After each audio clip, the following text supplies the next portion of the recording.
Welcome to Storytelling with Lizzi Cutler.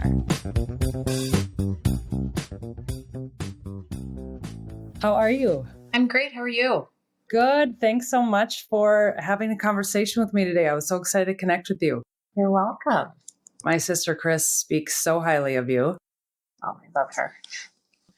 Good. How did you two get connected? She saw someone talking about me on a Instagram story and reached out. Oh, nice. That's awesome. Like super random. Yeah.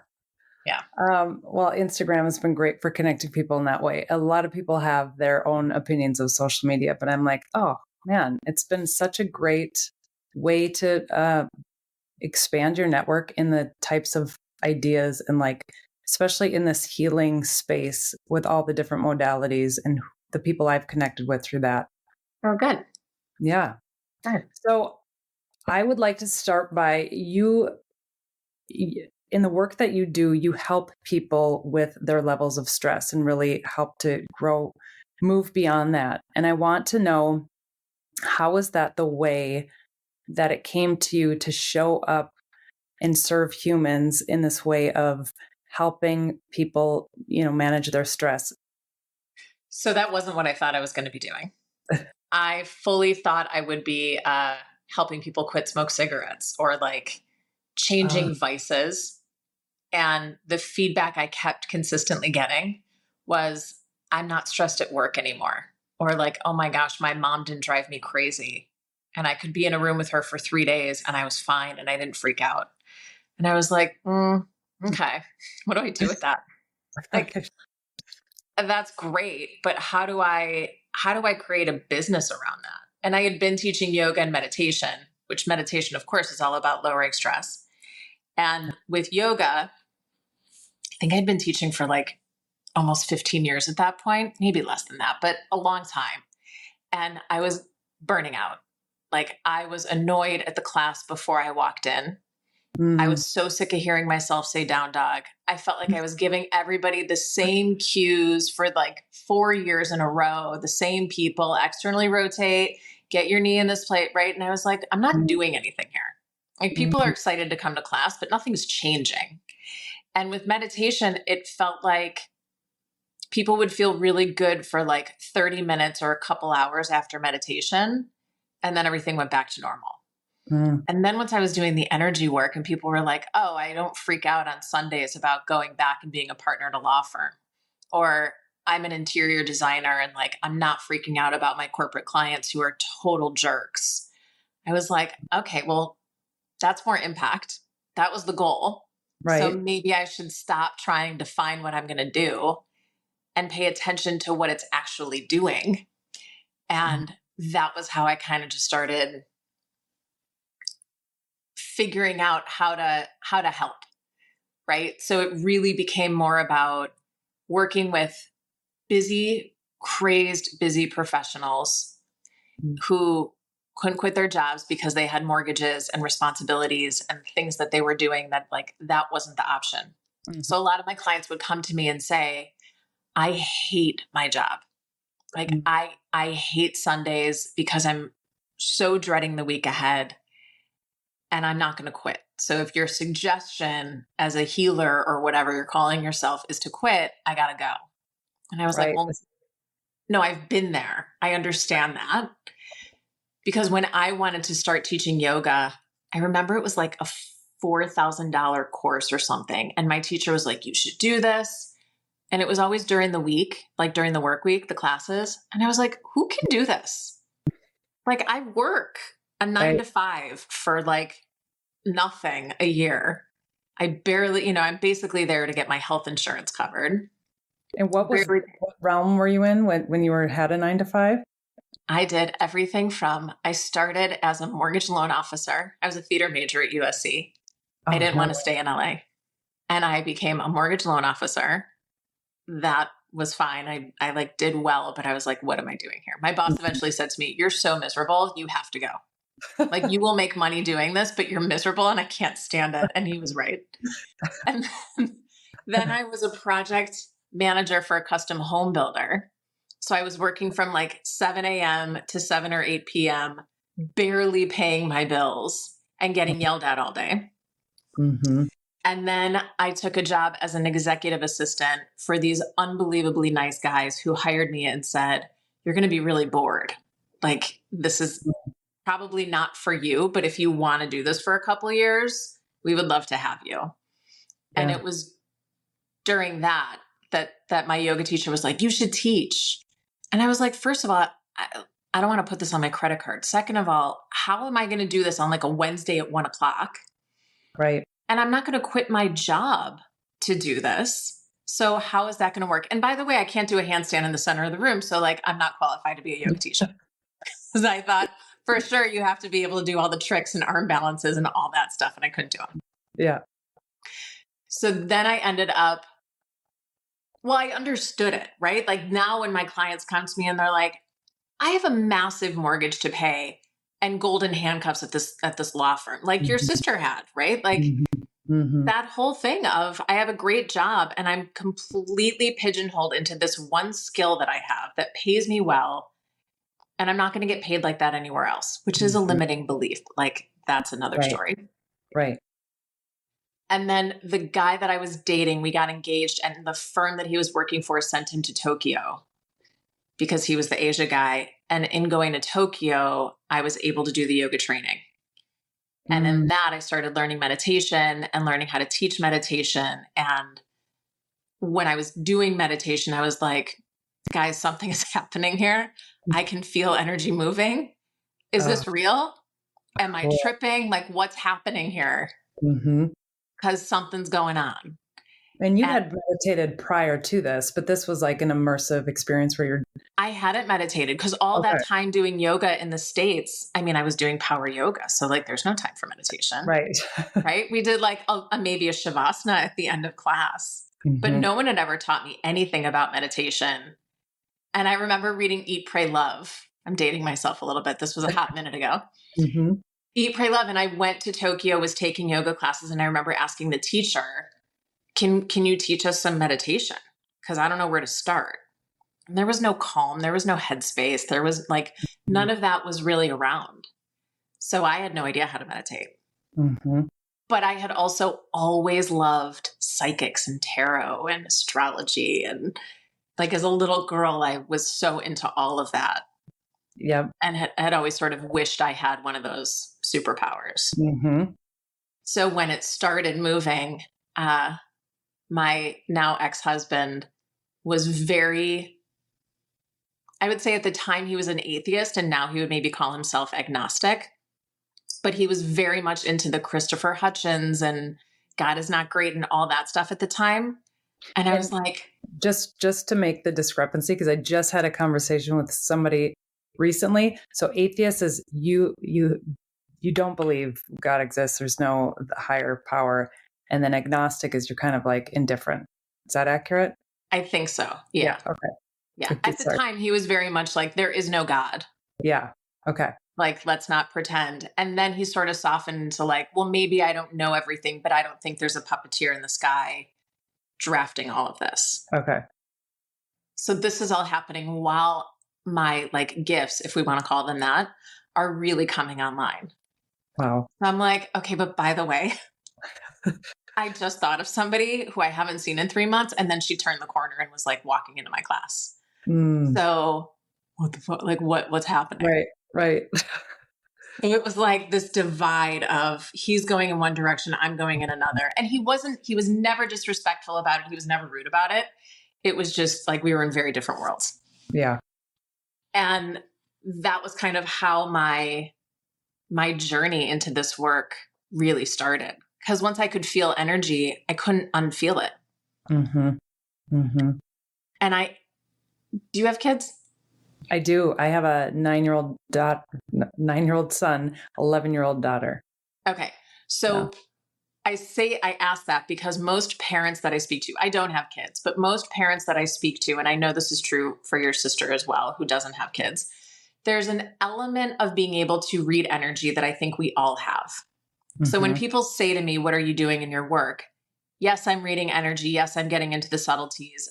I channel a bit, like I can hear intuitive messages from your highest self. There's all of that. And I think there's a huge element that we all do.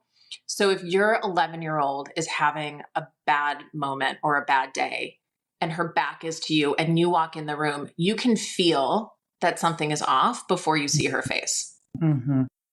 You like feel it in your bones. You Yeah. feel it in your gut, right? It's that sixth sense.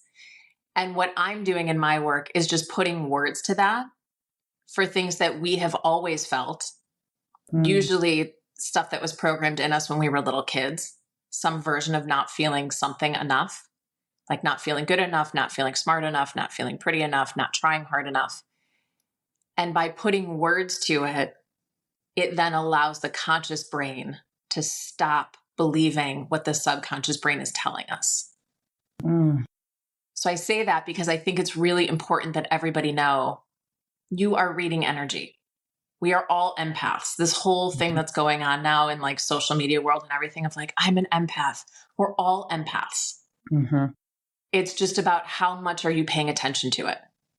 That's what one of the things I really wanted to ask you is I connect with healers frequently, and what is your belief as to what do we come in with as our natural abilities and that everybody can tap into, and then what do you feel is the difference for somebody like yourself? Do you feel that we come in this lifetime with a kind of a predestined a gift that's going to be in service to humans, and we can either, we have the free will as to whether we're going to practice it or not, or do you think that all of us have that ability, and some are tapping into it more specifically? I think C, all of the above. Okay, I that think seems that, to be the most common answer, by the way. oh, I Yeah. think, I think there's, so I actually was just talking to someone about this. I think there is, I've never had a dream of being a pro golfer. I've Mm-hmm. never had that desire. I've never, like, I don't care. It's not on my radar whatsoever.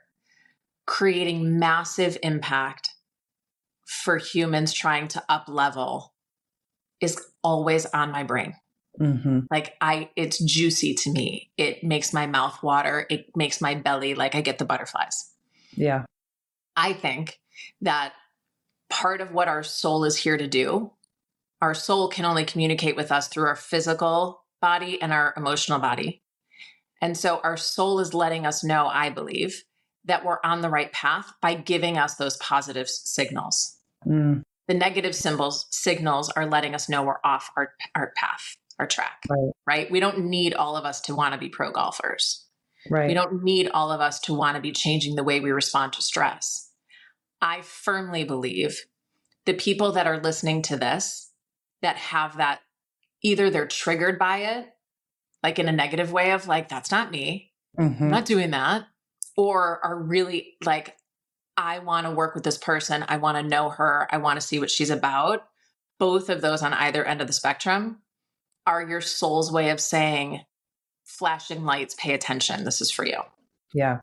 So I believe that like the way that I came in contact with you, we would have never been able to plan that. Mm-hmm. Right. Right. But there is some divine reason why you and I needed to meet and have this call and have this conversation.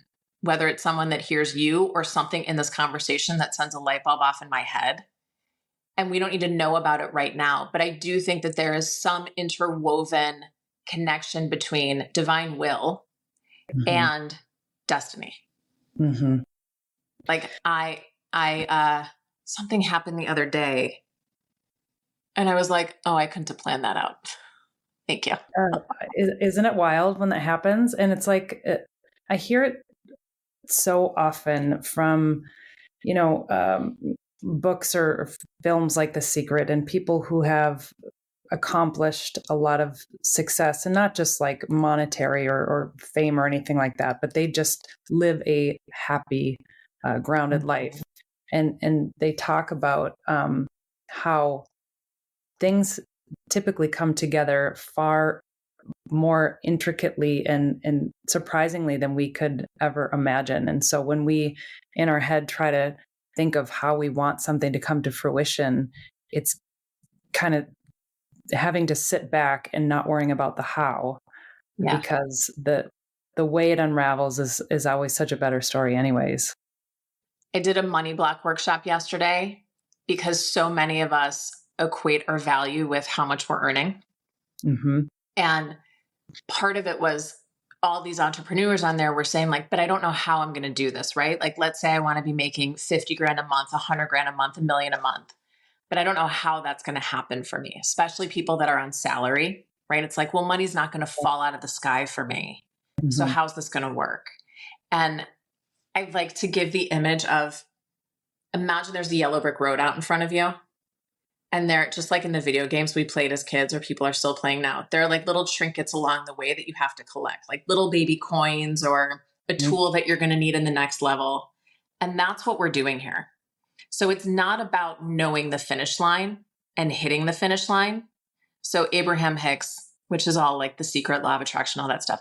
Yep. One of the things that Esther always says is you don't go into a movie wanting to know the end of the movie before you start, right? Like you don't walk in sitting down wanting to know how the thing ends. You want to watch it all play out. Mm-hmm. So if we can focus on when you're setting a goal or setting some kind of fun thing that you want to achieve because it gives you those butterflies, right? It's not about being the pro golfer. It's about creating more impact. So if I want to create impact and that gives me butterflies, the idea of how I'm going to create that impact, if I can erase, like on an Etch a Sketch, if I can shake off my ego idea of how that's going to work and really let the universe fill in the gaps for me, now I'm just going down that yellow brick road, collecting little coins and little trinkets along the way. And I'm out of the way because the universe might say, look, we're going to take you from A to M and from M to Z. But my ego, the way that I've seen the world work, wants to go A, B, C, D, E through 26. Right. And the universe is like, I mean, okay, but why? Right. Like, just get out of our way. Yeah. Scooch. Yep.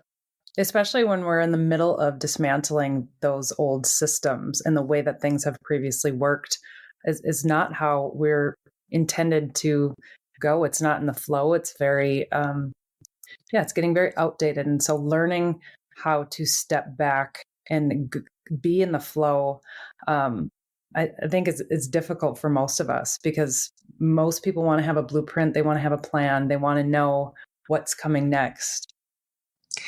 Yeah. We also really want to look back and assess and then apply that to the future, right? If that worked or didn't work, then this is how it's going to go in the future. We learned that in like second grade science, right? If then, when the reality is that happened because you believed it would happen. And so what I do and what the work is that I'm doing is going in and helping you change all that old programming that you took in when you were a little kid. From like 6-ish to 9-ish is the age range that we usually work on. Because that's when your subconscious mind is programmed. And around 9-ish is when they say the veil between the subconscious and the conscious is pretty much sealed. So at that point, moving on, think about like kids around 10. So your kids' age, they've pretty much sealed off what their beliefs are. Now, let me just give this caveat to all parents out there. Your kids are absorbing what they need to absorb based on what their soul came in to work on. Right. So yeah, some of the things you're saying might be screwing them up a little bit, but they needed that. I know we talk about that all the time. Like what are we doing that our kids are going to be trying to unravel themselves from in, 30 years from now? But it does take some, I don't know, guilt or whatever off, knowing that that's all part of their journey. It's part of our journey together. And as conscious as we can be as parents, I'm going to screw up time and time again. And, they're my greatest teachers. We're going to learn as we go through the process. And I think what we can be really aware of and clear, not only for future generations, but also for the past, one of the biggest things that I hear parents saying, understandably, but we say things like, if you want to be successful, you have to work hard. You have to try really hard. If you want to do things well, you need to practice, whether it's at baseball or at math or at reading, you have to practice if you want to be good at this thing. And the first thing we want to start asking ourselves is that a fact? Like if you take one thing away from this podcast, start paying attention to when you're stating a fact and ask, is that actually a fact? Because the answer is usually no. And so you can reframe it, right? If you just say, look, my experience has been, I had to practice batting for a really long time before I could hit. So maybe you need to practice more. Maybe that's just the thing for you, but it's not a fact that everybody needs to. That's such good advice. And we've all went to school with people, for instance, who never had to study, never had to open a book, and they would just, soar through the courses. Same thing with athleticism. There are going to be some kids that they don't need to put as much time outside of the court or the rink or the field, and they're going to perform amazingly because that's just their innate ability. Yeah. Yeah.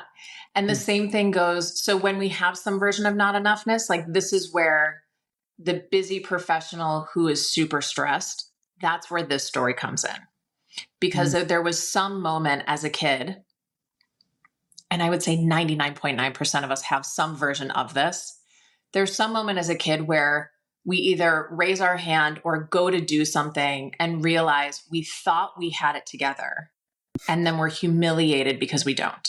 Yeah. Right. And so what gets programmed in a really brilliant way, the subconscious mind, the little kid in there is saying, that was horrific. Like that felt like death. Right. I wanted to crawl in a hole and die. Please don't ever let that happen to me again. And let's start double checking ourselves. Let's start holding back on raising our hand. Let's start holding back on swinging for the fences. And let's just make sure I know what's up before I throw myself out there and get humiliated again. Because I'm actually not smart enough to read the room. I actually can't be trusted with assessing the situation before I'm in it. And it's a brilliant tool for a 7-year-old. The problem is once that seal happens around 9-ish, now at 15 and 25 and 35 and 45 and 55 and 85, you're still running with that program of, I'm probably not good enough to read this the right way. So let me just double check it. Yeah. And that is why the stress is created. It's there as an alarm system for you to double check yourself. But the reason it feels so uncomfortable is because that alignment with your soul self doesn't buy it, isn't going along for the ride of it, doesn't believe it, knows it's total bullshit. And so it's almost like it jumps out of the room.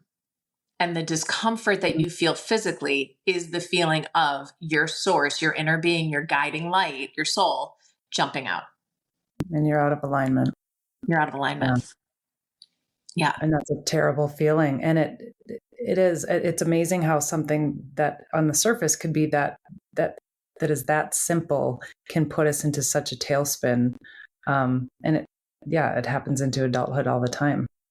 And again, kind of one of the first things that I ask people to do is acknowledge how smart that little kid was for doing that.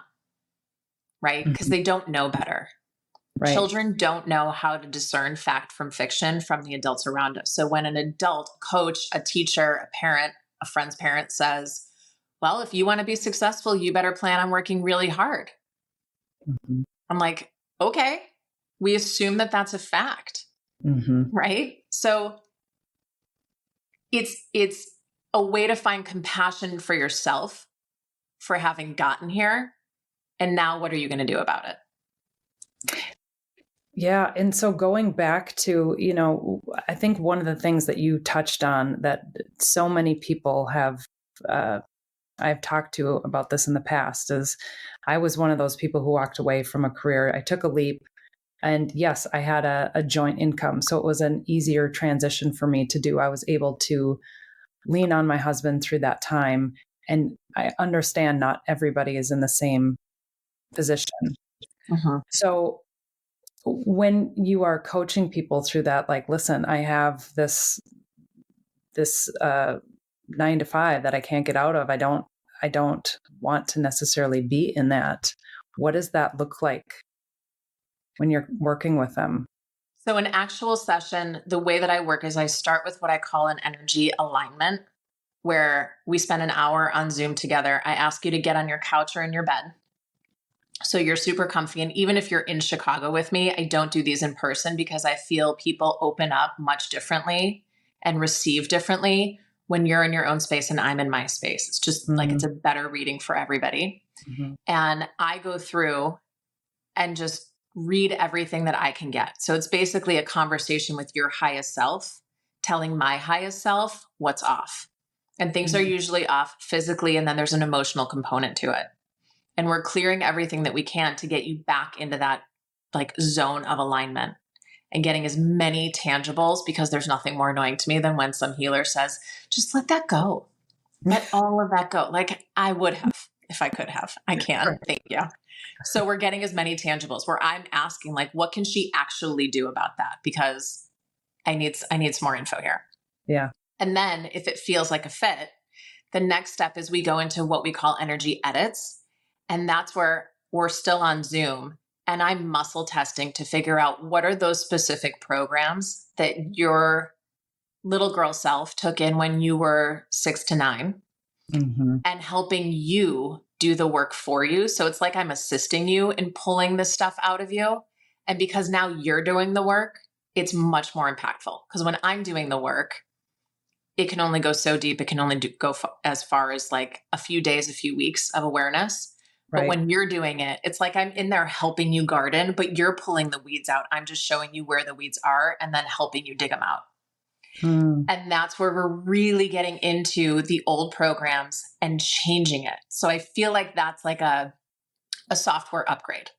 Like we plug in your computer overnight, we dig all the gunk out, we put it back in a nice, neat way. And then the trigger doesn't trigger as hard anymore. So your boss might still come down on you, or your mom might still make those comments, and they might trigger for a second, but instantly your conscious mind is now aware.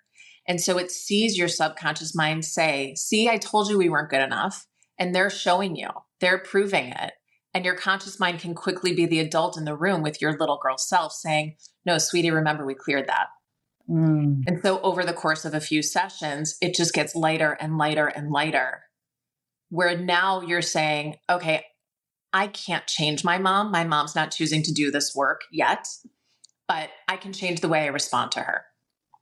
And I choose to not walk away from my mom, right? So I like my cheesy tagline is, if you can't change the stressor, change the way you're responding to the stress. Because I can't change my mom, right? My clients can't quit their big jobs, but you've got to find a way to change the way you're responding to it, or physically and energetically and emotionally, it's not sustainable. Right. And do you find when you start to pull those things out, are people starting to shift jobs after that? Or are they finding an enjoyment of their job that has been just lacking for so long? Is it a combination of the two? Most people, the people who truly can't leave, right? If you're making hundreds of thousands of dollars at some law firm and you're completely pigeonholed into this specific thing, most people don't end up leaving, right? Not until like their kids are out of college or like whatever the thing is that they're waiting for, but they're able to enjoy it again. They're able to find different ways of not triggering on that not enoughness so that it's not making them so burnt out, so miserable, so crazed anymore. And that to me is the empowerment, right? It's most noticeable, I would say, with people with, I don't want to say mom issues, but like if your mom drives you nuts or a partnership or anything like that, it's like by changing it, you're able to see the light in that person instead of feeling the drain. So like there was a while where I was so sassy to my mom and I was so like, I didn't like being like that. Right. And I would sort of hang up the phone with her. Well, first of all, I was annoyed just at the phone ringing. She hadn't said a word and I was already triggered. Or we'd all be together. And then for like weeks, I would be having these fake fights in my head of why didn't I say this? And why would she say that? And calling my aunts and calling my sister and just like spiraling out on the mean things that I felt were mean that she would say, knowing full well she didn't mean to be mean, right? I knew that rationally. And now when I'm with her, I can either brush it off pretty quickly, but also because I've changed so much, it's like she has changed because I no longer need to hear those things. it was almost like she was saying it to show me where I was. And now that I'm not there anymore, the comments don't really come anymore. So she hasn't done any of the work. It's wild. Yeah, it's so wild. You all know I love stories. I also love adventure, nature, photography, and travel. Lake & Company magazine encompasses all of that. It is a socially conscious magazine carefully curated with a give-back message that supports adventure, innovation, conservation, and community built around lake culture. You guys, Lake & Company magazines are gorgeous. The photography in these issues showcases unique places and events nationwide that make me want to pack my bags and head out for adventure. Not only that, they include powerful stories from people like you hear on this podcast. Everyday people who do something extraordinary to make the world a little brighter. Bonus, Lake & Company magazine was created in my beloved hometown, Grand Rapids, Minnesota. Head to thelakeandcompany.com and grab your subscription. That's thelakeandcompany.com. One of the things that I have learned, and it was stressed to be my meditation coach, is that when you start doing the work, especially as like the female in the family, it's going to start trickling into your relationship with your spouse, how he's leading his life, into your kid's life. And it's so real. You see that shift, even if you're technically the only one really digging into the inner work. Because energy it's everything. And so the people that you're surrounding yourself with, there's no question it has a profound effect. And then it can be less about, I think with so many modalities we've worked with traditionally, like therapy, and nothing against therapy, but when we can better focus on the energy of a situation instead of just focusing on the logistics, it has this organic way of working itself out without admiring a problem or, overanalyzing something to death.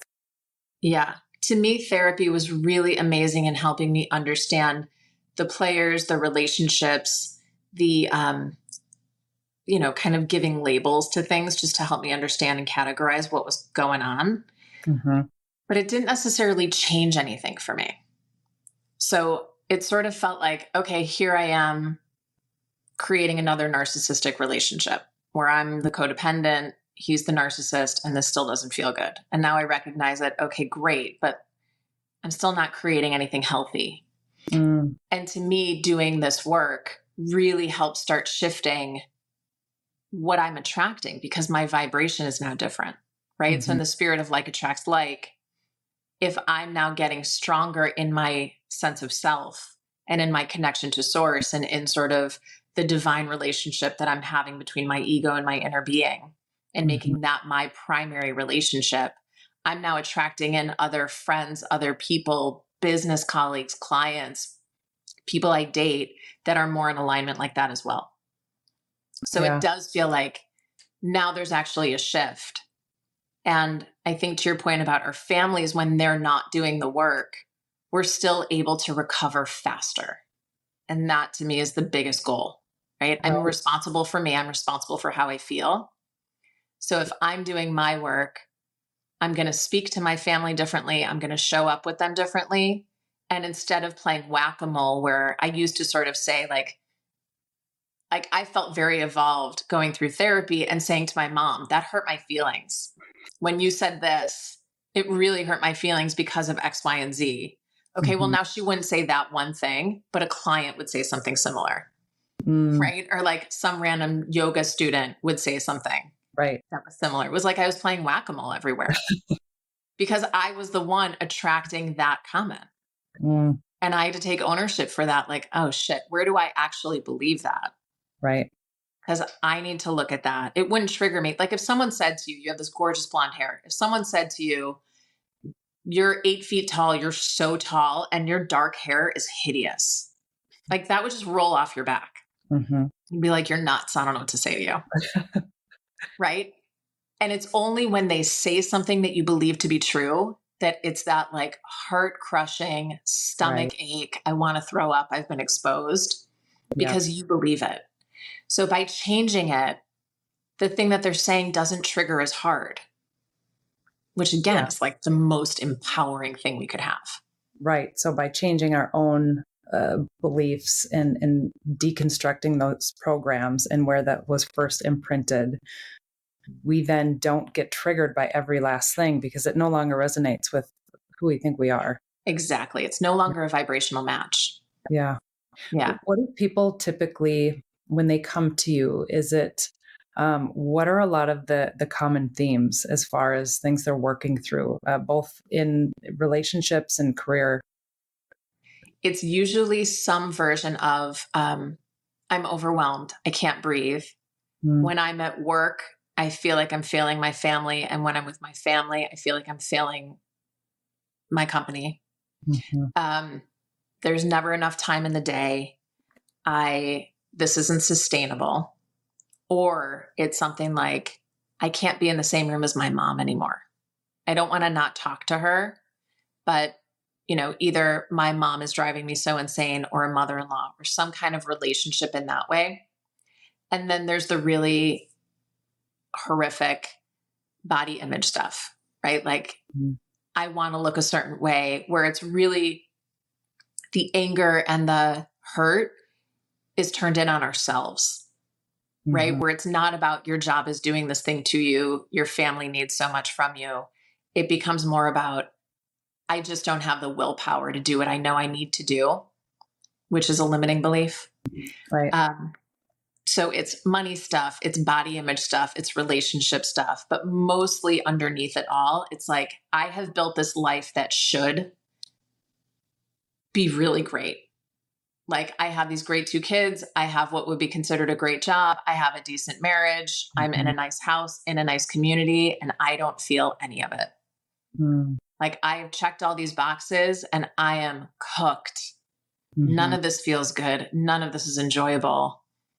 I worked with one woman who's in her probably mid to late 30s, who has a great job, a great relationship with her husband, good relationship with her parents. And she's like, I'm like missing it.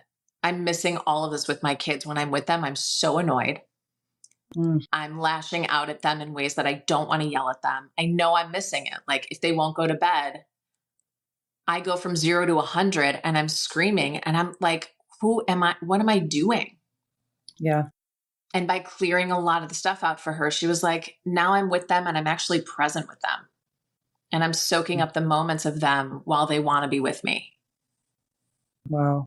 which is a huge, like that's going to change everything for all four in her nuclear unit and her parents and the way she shows up at work. Right. It's so much greater than just doing the work for yourself because it affects every aspect of our lives and then obviously the lives around us. Yeah. With how much anxiety that is seems to be prevalent in current culture, what is your kind of take on the most common contributors or the reason why it is like an anxiety epidemic currently? So when you think about what anxiety is, it's a fear of something happening, right? It's a fear of the future. Mm-hmm. So I'm anxious that I'm going to lose my job. I'm anxious that I'm not doing a good enough job for my kids. I'm anxious, right? It's always something projected out in the future based on results that we've seen from the past. So we're Right. basing all of it on patterns, which is what we learned, right? Look to the past to understand how things work and then apply it to the future. But there isn't any awareness that we can change those things and that we can change the way things show up in the future by changing our thoughts and changing what we're creating. So the way that I deal with anxiety is changing the programming, changing what that little person version of you is telling you is a fact about you. Because the fear, especially around money, the fear is I'm not smart enough to know how to actually do this. Like if I'm making that much money, I'm either going to be so busy, I'm going to be a terrible family member. I'm not going to actually enjoy my life. I'm Mhm. going to get it and then I'm going to blow it because I don't know what to do with that much money. Or if I get it, how in the world am I ever going to sustain it? And the fall is going to suck so bad that I'm already resisting it coming in. Wow. Right. So for those of you listening, if any of those just made your stomach turn a little bit, that's your cue that it's resonating. Right. It's some version of that. There's a million of these, but those are kind of like the highlight reel. Right. And so that's the anxiety, that feeling of that, oh shit feeling. How am I going to sustain this? People are going to ask me for money. If I'm making millions and millions and millions, which feels exciting, that's that butterfly feeling. That's that thing of like, I can surprise and delight friends with a trip. I can do all these cool things when I have all that money, right? That's that fun because it's your soul saying, yeah, it's right here for you. We've got it. You instantly go back into, but what about? What if then everybody has a handout, right? Like we hear stories about lotto winners being cursed because then everybody wants money from you, or then I have to say no, or then they're going to think I'm a snob. They're going to think I'm, now I'm a wealthy person and wealthy people are jerks. So I'm going to be them instead of us. So all these subconscious fears based on what we heard and what we saw as little kids start popping in as little alarm systems. That's the anxiety. So imagine that it's like a booby trap or like a tripwire that's been set in your physical body as a way to remember, don't do this. This sucks. This is something to avoid, because a 7-year-old doesn't understand the fact of that matter. And so it sets up this little alarm system, and then you're tripping that little alarm, and that's what the anxiety is. You're tripping an alarm on an old program that the child you put in place, that the adult you is trying to get your awareness on that it's not true.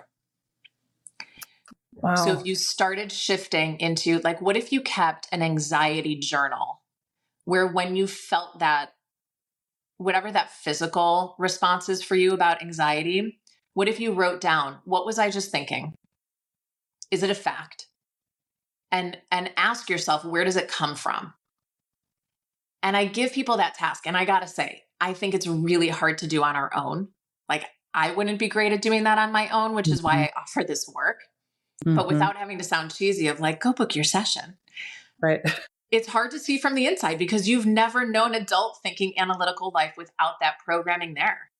Yeah. So this is really hard to do from the inside, but that's essentially what I'm helping your inner child see, and then helping the adult help your inner child heal it.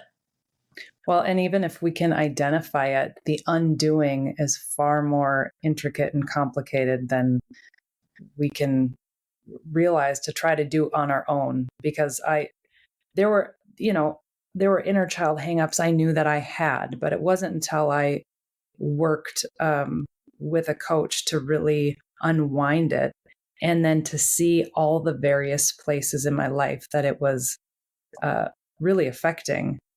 It was like, oh gosh, okay, I thought it was just maybe over here, but now here we are in all these different realms. And now, how do I start to unravel that? Which at that point, I was just like, threw my hands in the air, like, I don't even know where to start. Right. And that's honestly what I love about this work is that someone will come in saying, I have anxiety about my job or my mom or money. And doing these edits is like a clean sweep across the board of all of them. Because we're working your way back, kind of like an anti-meditation where I give you a specific fear to think about that we've muscle tested up for you. And then we're working your way back to childhood to see all the different places where your subconscious mind has programmed in. See, it's true here. See, when you were 25, it happened again. Oh, look, when we were 15, it happened again. You were so right. And working your way back until we can see this was the origin. It wasn't a fact. I choose to let it go. And now it's like you've shaken up the Etch-a-Sketch so it can totally get clean. Yeah. So what does that look like? Sorry, go ahead. It's a faster way of cleaning it up from all the different areas instead of like, okay, now we're going to focus on money. Okay, now we're going to focus on relationships. It's like, no. Let's focus on the fear of being invisible. Yeah. The fear of being ignored, the fear of being seen, right? So a lot of times it'll show up as what we call a double bind, where you're triggering on having it and you're triggering on not having it. And so the universe says Mm-hmm. yes to both. And that's the feeling of stuckness. Because if I'm triggering on not having enough money, like, oh man, if I just had an extra 10 million bucks, I would really be like raging and rocking this lifetime. But at the same time, the thought of having an extra 3 million even makes me also panic and sort of get shut down and frozen. I'm pushing on both sides of the door, and the universe is saying yes to both, but that's the stuckness. Because when you Mm-hmm. push on both sides of the door, nothing can move. So the Mm-hmm. majority of people come to me and say, I don't know why, I just feel stuck. And anytime we feel stuck, that to me is my cue. There's a double bind happening in a really big way. And once I can clear that, then we can get to the nitty gritty. Wow. Okay. And so what does that look like? Because I know you have gifts that you're bringing to this. It's not just like an analytical conversation and going back and as you said, you do muscle testing and you do it virtually. So what what are you seeing? What are you feeling when you're tapping into people? And how did that kind of process evolve for you? Because I imagine it starts with like little nudges. And then, like you said, you would think about somebody and then you would see them or they'd call. Mm-hmm. How did that start to grow? So it grew because that started actually while I was getting divorced, like at the very tail end of my divorce, almost being final. It started getting louder and louder in the sense that it was more and more frequent, where I couldn't really think like, ooh, that was a weird coincidence. It was like on a daily basis where I was like, oh my God, what's happening? Yeah. What's Right. going on? And I was telling a friend about it in a yoga class that I was teaching. And she said, you should meet my friend. She did some kind of a psychic training. And I was like, I mean, seriously? Like I kind of rolled my eyes and kind of was like, okay, why not? What Right. do I have to lose? And I went to this woman who did a reading for me. And at the end of it, I said, I've heard that you do these trainings. Will you train me? And she said, no, I'm not doing that anymore. And sorry. And then I Mm. was like, okay, well, can I come back for another reading? Because I have more questions. And I came back the second time. And at the end of it, she said, I'll train you because I found the yin to your yang. You're a lot of energy. And I needed to find someone who was grounded to sort of balance you out. And I was like, thank you. Thank you. I don't know what to say to that, but okay. Tip my head. Noted. We try. Uh-huh. And so I started working with her, and she was kind of showing us her way, which was interesting and helpful and cool. And it really taught me like, say what's in your mind. So if I said to you, Lindsay, close your eyes and picture a pink elephant, you can see the pink elephant. And that's where I see. So people say to me, like, are you seeing it like you're seeing, I have my phone on a tripod and I see you in my screen. That's not always how I don't see it like that, and where I can reach out and touch it. But where I would ask you to imagine something, that's where I see. And I So that's like hear claircognizant more? Is that clairvoyance. clairvoyance? Okay. Clairvoyance is seeing. And then I went to, I had fully manifested. I don't know how much time we have, so feel free to cut this out. No, But we're good. okay, I had written down in like a goal journal that I wanted someone to hire me for a corporate yoga and meditation retreat. And I had like in a spiral notebook, I had pulled out this page from a magazine that was this man on a plane with his kids, and it just looked like a perfect family. And then another picture of this ski resort, like holiday season with all the lights. And I was like, oh, and my family's going to go to a place like that for the holidays because we're going to have so much money. We're going to be those people that go on ski trips. And all kinds of other stuff was in the journal. And a few years later, I looked back and I realized I had been hired by one of my private yoga clients to go on his corporate yoga retreat to the montage at Deer Valley, which was the picture of the hotel that I had pulled out was the montage at Deer Valley. I didn't know what a montage was or what Deer Valley was. Oh, And he flew me on a NetJet plane, which I didn't know what NetJets was or private jets or any of that world. And the picture of the man with the two kids was an ad for NetJets. So like shut up. craziness. I was like, Oh my God. holy cow, they're listening. Wow. So on that trip to the montage, I had free time and I had a mutual friend in Park City or in Salt Lake City who was like, you should meet one of my best friends is this unbelievable psychic. Like she's the most powerful psychic I've ever known. So I reached out to her and I said, would you do a session with me while I'm here? The only thing is I'm in Park City or Deer Valley or wherever I am. And she's like, no problem. I'll come to you. We ended up spending 4 hours together. And the first thing she did when she sat down was she was like, Lizzie, you can hear. I was like, oh no, I wish I had clairaudience. I don't hear anything. I don't know. She's like, Lizzie, ask these questions. And she started asking me questions and like, what do you hear? I was like, well, I hear that, but aren't I making that up? She's like, no, like, how could you be making that up? I was like, but everybody hears that. She's like, yeah, everybody can do this. We just don't trust it. Oh, and before that, I had done Reiki trainings because I had like 3 different psychics tell me that my hands were magical and I should do Reiki training. So I had done these Reiki trainings and didn't feel a thing. And I don't mean any disrespect to Reiki. It just, I felt nothing. But when I had my hands near people's head, I would start seeing stuff.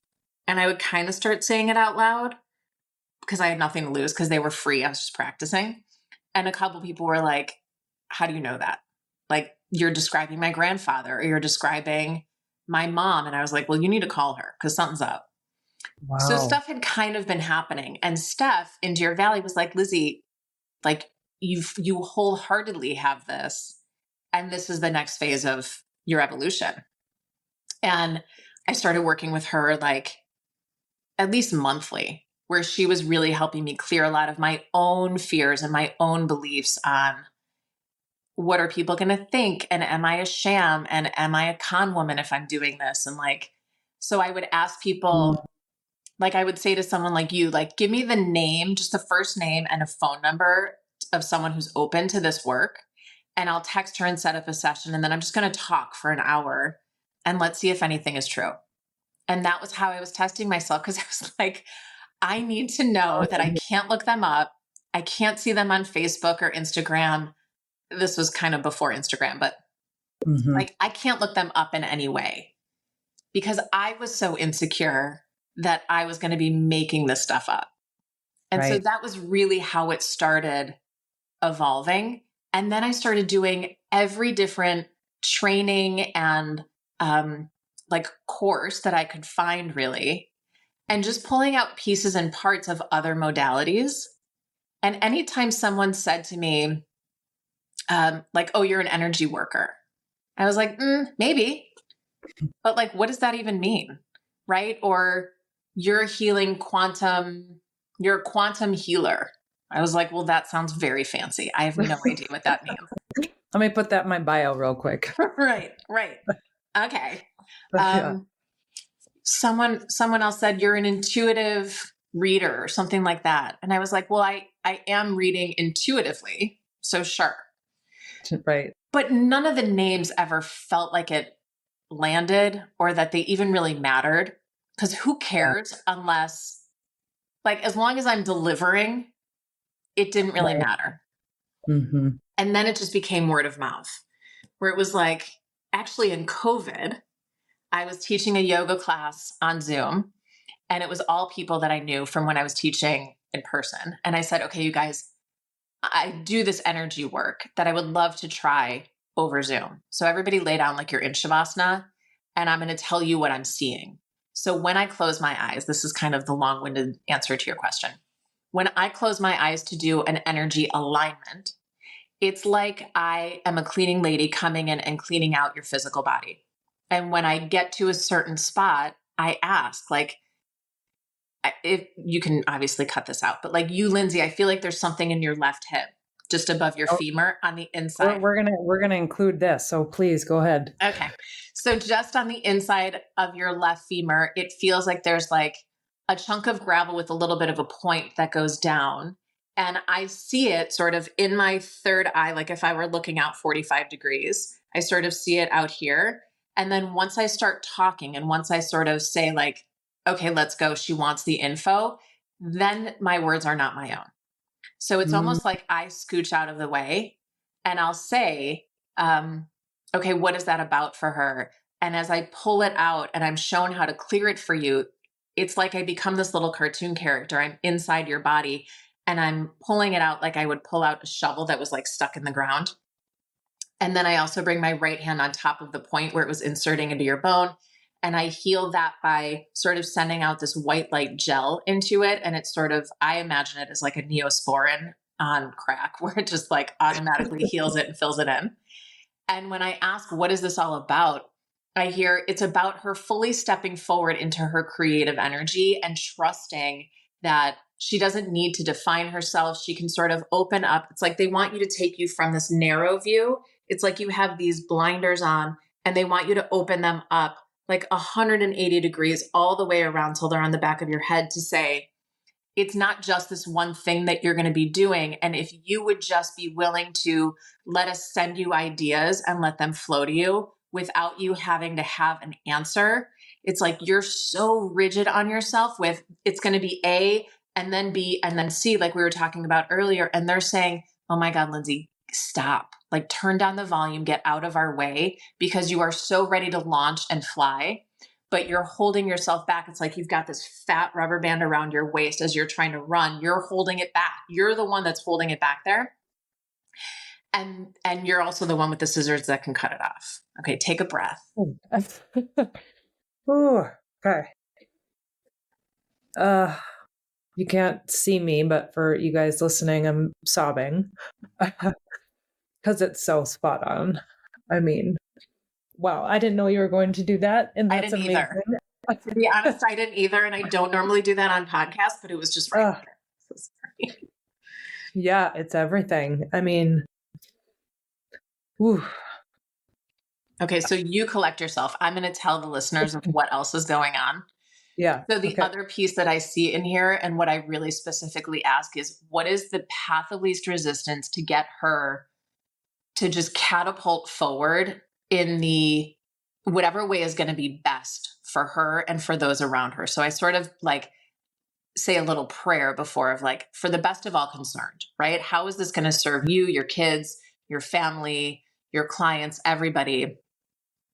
And then what I see, I have these wings that come out of my back, these massive white wings.